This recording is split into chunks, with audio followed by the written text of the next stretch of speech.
ওম অখণ্ড সংহিতা বা অখণ্ড মণ্ডলেশ্বর শ্রী শ্রী স্বামী স্বরূপানন্দ পরমহংসদেবের উপদেশ বাণী চতুর্থ খণ্ড।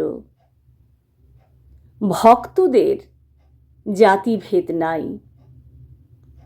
একজনের প্রশ্নের উত্তরে শ্রী শ্রী বাবামুনি বলিলেন, দুই শ্রেণীর লোকের জাতিভেদ বুদ্ধি থাকে না।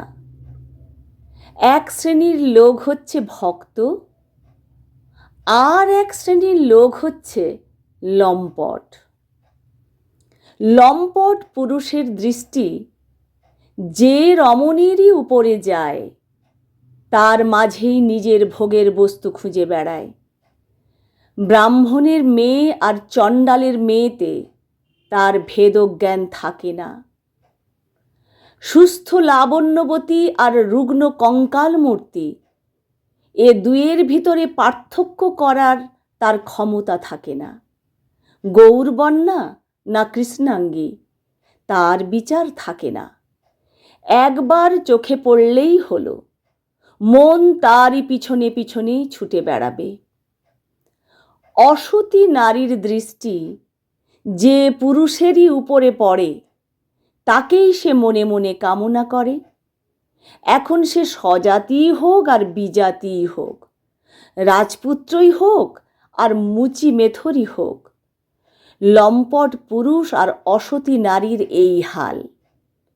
আবার ভক্তগণেরও তাই।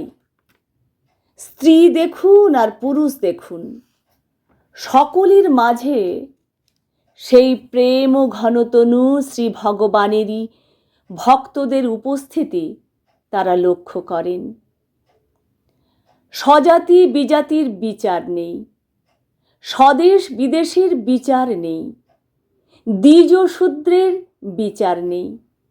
সকলের মাঝেই তারা সেই একই পরম দ্বৈতের নিত্য সেবকদের অস্তিত্ব লক্ষ্য করেন। উদ্ধারণ ঠাকুর সোনার বেনের ছেলে। প্রভু নিত্যানন্দ তার হাতের পক্কান্ন খেতে কি দ্বিধাবোধ করেছিলেন? ঠাকুর হরিদাসকে সর্বশ্রেষ্ঠ ব্রাহ্মণ জ্ঞানী কি অদ্বৈত আচার্য পিতৃসাধ্যের পাত্র অর্পণ করতে কোন বংশে তার জন্ম সেই বিচার করেছিলেন? বরঞ্চ ভক্ত সমাজে হরিদাসের এত সম্মান যে তাকে যবন হরিদাস বললে দস্তুর মতো অপরাধ করা হলো বলে মনে করা হয়। একজন ভক্ত তাকে যবন হরিদাস বলেন না, সবাই বলে ভক্ত হরিদাস বা ঠাকুর হরিদাস। সমগ্র জগৎ একদিন কোটি কোটি ভক্তে পূর্ণ হয়ে যাবে। এটি অলস কল্পনা নয়, বরং এটাই একান্ত স্বাভাবিক। তোমাদের প্রত্যেকের প্রকৃত মূর্তিটি হচ্ছে একজন অনুরক্ত ভক্তের। এ কথা তোমরা জানো না বলেই তোমাদের এত সন্দেহ। ভগবৎ পাদপদ্মে নিজেকে সঁপে দেওয়াই তোমার স্বভাব।